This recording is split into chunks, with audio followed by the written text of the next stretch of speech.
ក្លិនអូនក្រអូបជាប់និសាបងទៅទីណាក្លិនជីវ៉ាតាមជានិច្ចទោះយ៉ាងណាក៏ចិនដាមិនភ្លេចពេលប្រឡែងអោបក្តិចថាក្រញិចញុកគេសាក្លិនអូនក្រអូបមិនព្រួលប្រែម្ដេចចិត្តកិច្ចការបែ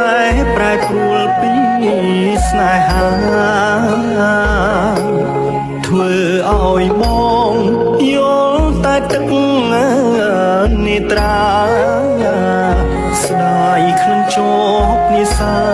ក្លិន